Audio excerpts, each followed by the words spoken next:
Video start करने से पहले इस डिस्क्लेमर पे एक नज़र डालते हैं।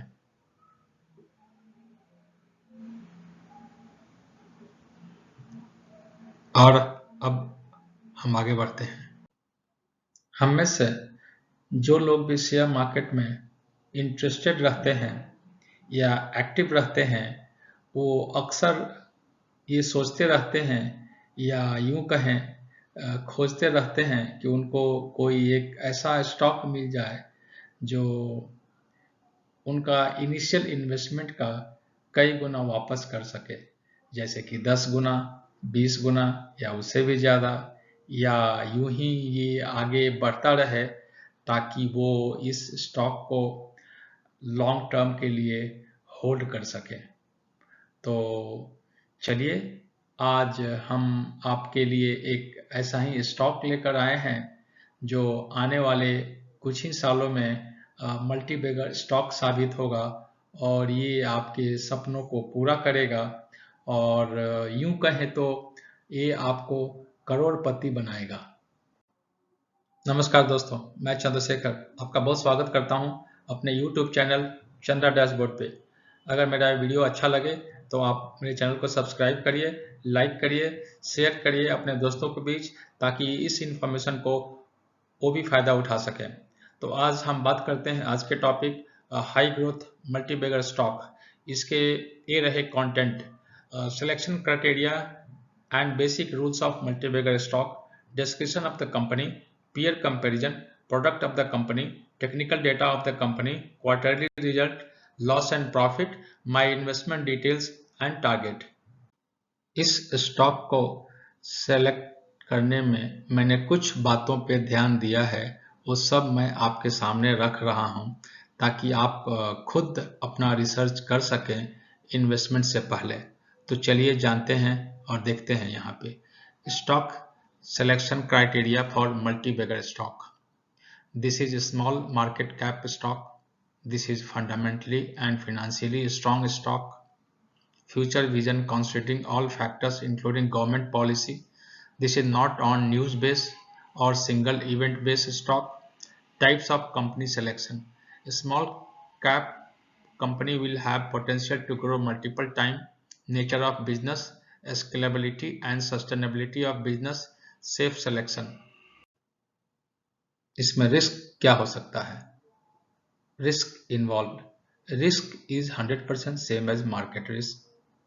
Selection criteria is on objective and well founded. इसका मतलब ये हुआ कि आपने इस स्टॉक को क्यों बाई किया, आप किसी को बता सकते हैं, समझा सकते हैं, नोट डाउन कर सकते हैं बड़ा ही क्लैरिटी के साथ। और मेरा सजेशन होगा इसमें आप एवरेजिंग ना करें।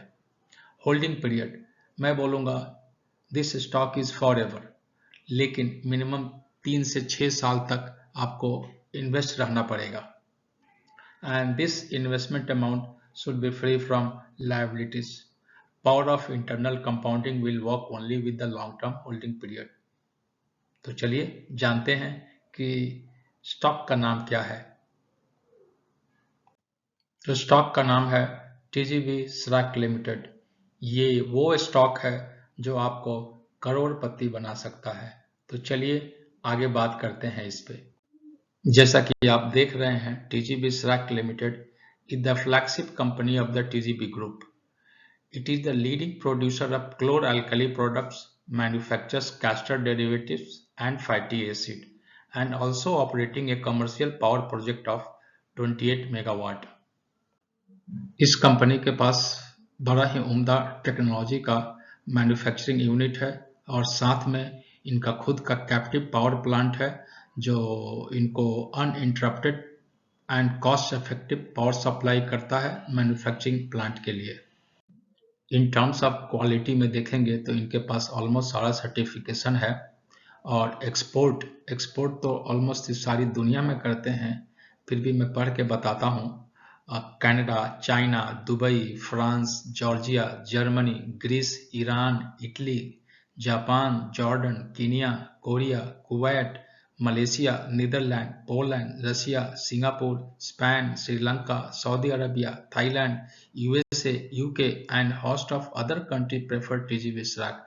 अगर देखते हैं तो ऑलमोस्ट सारी दुनिया में इनका माल जाता है। अब बात करेंगे टीजीबी स्रैक लिमिटेड का प्रोडक्ट के बारे में। तो यहाँ पर भी इनका बहुत ही वाइड रेंज है। Castor derivatives, chlor alkali products, fatty acid, chloromethanes, toilet soap and power projects. तो बात करते हैं इनके प्रोडक्ट एंड एप्लीकेशन का। तो यहाँ पे आप अगर गौर करेंगे तो इनका प्रोडक्ट और इनका एप्लीकेशन का रेंज बहुत ही ज़्यादा वाइड है। अगर हम लोग एक एक प्रोडक्ट और एक एक एप्लीकेशन पे बात करेंगे तो इस वीडियो का लेंथ बहुत ही ज़्यादा हो जाएगा। तो आप ये सारा जानकारी आप इनके ऑफिशियल वेब पेज पर जाकर ले सकते हैं, या और भी बहुत सारे साइट हैं, वेब पेज हैं, जैसे कि moneycontrol.com, screener.in। वहाँ पे जाइए और ये सारा जानकारी आप वहाँ से प्राप्त कर सकते हैं। यहाँ और जानकारी लेते हैं और देखते हैं कि इनका रेवेन्यू कहाँ से जनरेट होता है, किस किस सेगमेंट से इनको रेवेन्यू आता है। तो केमिकल सेगमेंट से 87% का रेवेन्यू जनरेट करते हैं। ऑयल एंड फैट सेगमेंट से 13% का रेवेन्यू जनरेट होता है। और जिनका इनका प्रोडक्ट है या एप्लीकेशन है तो इंडस्ट्री यूज में कैसे कैसे काम आता है, तो यहाँ पे आप देख सकते हैं the company products are use in diverse range of industries such as textile, pulp and paper, alumina, soap and detergent, petroleum, fertilizer, pharmaceutical, agrochemicals, water treatment etc. और इनका क्लाइंट डाइवर्स क्लाइंट प्रोफाइल के बारे में जानिए। यहाँ पे ये बता रहे हैं कि एज पर 2021 डेटा के अनुसार इनके पास 200 से ज़्यादा क्लाइंट है। और जियोग्राफिकल रेवेन्यू ब्रेकअप, जैसा कि मैंने बताया था कि कनाडा, चाइना, दुबई, इस तरह से ऑलमोस्ट ये बहुत सारे कंट्री में इनका प्रोडक्ट को एक्सपोर्ट किया जाता है। और आगे ये भी बता रहे हैं मैन्युफैक्चरिंग फैसिलिटीज, ऑनगोइंग कैपेक्स है इनके पास, पावर प्लांट ऑपरेशन है। एक नज़र टेक्निकल डेटा पर देखते हैं। मार्केट कैप 1281 करोड़, शेयर का करंट प्राइस जो है 115 रुपया है। हाई गया है 182 रुपया और लो गया है 58 रुपीज़। और आज के डेट में स्टॉक का पी जो है 3.21, जो कि बहुत ही एक्सेलेंट है। बुक वैल्यू 92.6, डिविडेंड यील्ड 0% है। ROC 22.4%, ROE 19.8%, face value 10 rupees. तो ये देखने के बाद ये पता चलता है कि ये जो शेयर का करंट प्राइस है बहुत ही अंडर वैल्यू है। मेरे ख्याल से इस शेयर का प्राइस कम से कम 300 रुपया होना चाहिए। अब बात करते हैं कंपाउंडेड सेल ग्रोथ। 10 सालों में 7% का ग्रोथ रहा है, 5 सालों में 11% का, पिछला 3 सालों में 8% का। TTTM, इसका बात नहीं करेंगे, इसका कोई मतलब ज़्यादा मतलब होता नहीं है। अब हम बात करते हैं कंपाउंडेड प्रॉफिट ग्रोथ का। तो 10 सालों में 25% रहा है, 5 सालों में 52%, 3 सालों में 20%, TTTM 483%। सबसे इंपॉर्टेंट है स्टॉक प्राइस का CAGR, जो बड़ा ही इंटरेस्टिंग होता है। पिछले 10 सालों में 30% का रहा है, जो एक्सेलेंट है। पिछला 5 सालों में 13% का है, जो थोड़ा सा नीचे गया हुआ है। आप पिछला 3 सालों में देखेंगे तो 72% का CAGR है। पिछला 1 साल में 68% का CAGR है। आप जानते हैं अगर 50% से ऊपर अगर किसी कंपनी का CAGR है, अगर आप 5 लाख रुपया लगा देते हैं, 15 सालों में कम से कम 20 करोड़ रुपया बन जाता है। तो आप देखिए इसका 74%, एक्सेलेंट। तो चलिए देखते हैं पीयर कंपैरिजन। तो केमिकल सेक्टर का इंडस्ट्री, जिसमें 7 कंपनी लिया गया है और 7 कंपनी में आप कंपैरिजन करेंगे तो पाएंगे कि टीजीबी स्रैक का डेटा सबसे बेहतर है। तो इसीलिए मैं बोल रहा हूं कि आने वाले दिनों में ये स्टॉक एक मल्टीबैगर साबित होगा। अगर हम क्वार्टरली रिजल्ट पर नज़र डालते हैं तो पता चलता है कि इनका सेल्स में काफ़ी ही ग्रोथ हो रहा है और उसी के अनुसार ये बहुत ही अच्छा प्रॉफिट निकाल कर दे पा रहे हैं। हम बात करेंगे प्रॉफिट एंड लॉस स्टेटमेंट की। हम यहाँ पर देखते हैं, सेल्स देखते हैं सबसे पहले। तो आप देखिए हर साल इनका सेल में बड़ा ही अच्छा ग्रोथ हुआ है। 2011 में देखिए 702 करोड़ का ईयरली सेल था। नेक्स्ट ईयर 782 करोड़ हो गया है। इसी तरह ग्रेजुअली ये बढ़ता हुआ एंड 2022 में अगर आप देखते हैं तो 1525 करोड़ का सेल किए हैं इन लोगों ने। एंड ऑपरेटिंग प्रॉफिट मार्जिन ये भी बड़ा ही एक्सेलेंट है, 15%, 19%। ये आसान नहीं होता है इतना प्रॉफिट निकालना। अब बात करते हैं नेट प्रॉफिट की।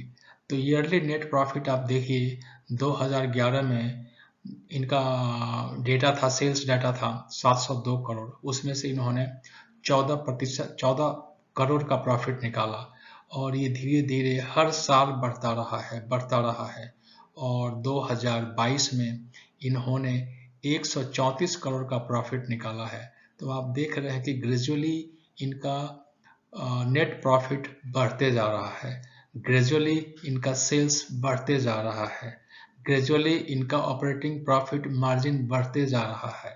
तो ये एक ग्रोथ के रास्ते पे ये स्टॉक चल पड़ा है और ये मल्टी बैगर साबित होकर रहेगा। टीजीवी श्राक लिमिटेड, मैं इस स्टॉक में इन्वेस्टेड हूँ और इन्वेस्टेड रहूँगा और मुझे उम्मीद है कि यहाँ से मुझे 40 टाइम्स रिटर्न मिलेंगे आने वाले 10 सालों में।